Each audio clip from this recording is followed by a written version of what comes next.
An off-duty Lee County deputy was caught speeding and refused blood alcohol tests after struggling to prove his sobriety, yet he was never arrested. 2 months after the incident, it's been a challenge to get more information. Wink Investigations reporter Peter Fleischer has uncovered some documents that provide brand new details but raise even more questions.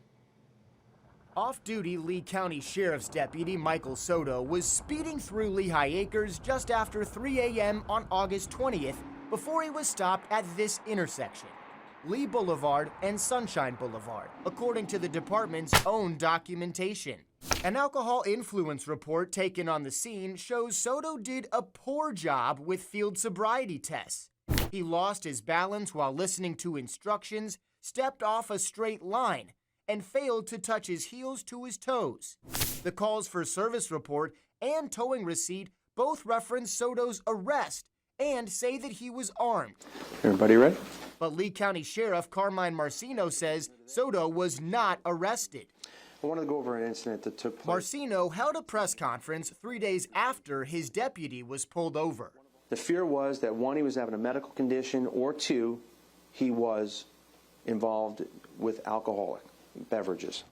A report from Commander James Baglioli explains that he interacted with Soto on scene, and based on Soto's physical appearance, movements, and responses to questions, Baglioli determined Soto was ill, not impaired. That in his training and his belief, Deputy Soto was having a medical event.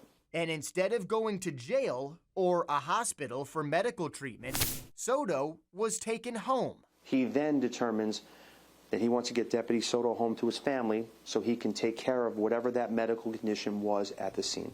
Baglioli's summary claims Soto was clear and concise with his communication. There is no mention in any of these documents of Soto bringing up a medical event. Why wouldn't Soto explain he was having a medical issue before struggling with field sobriety tests? In fact, a box is checked to indicate Soto was not sick or injured. The only time Marcino addressed the incident, he didn't have specifics, but committed to finding answers. And we need to look into this more, but what I am delivering for you is transparency, and if it's not right, I would stand here before you without hesitation. When I own something, I own it. It's just the way it is. I got to be transparent. And Soto's alcohol influence report also reveals that he refused any blood alcohol test. Under Florida law, depending on the circumstance, that could result in a suspended driver's license. Deputy Soto has been reassigned to the Court Operations Bureau. But has Soto faced any discipline besides being relocated? I asked for any new paperwork filed since Marcino first spoke about the incident. The LCSO Records Office told me there are no new documents.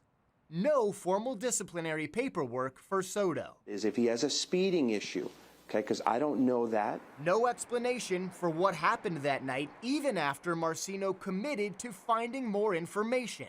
He knows he was speeding. Now, why or what? We're going to find all that out. Marcino also admitted there were disagreements about Soto's condition amongst deputies on the scene, but again pointed to Commander Baglioli's assessment.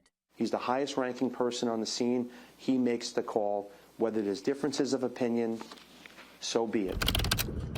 I reached out to LCSO and requested interviews with Marcino, Baglioli, and Soto.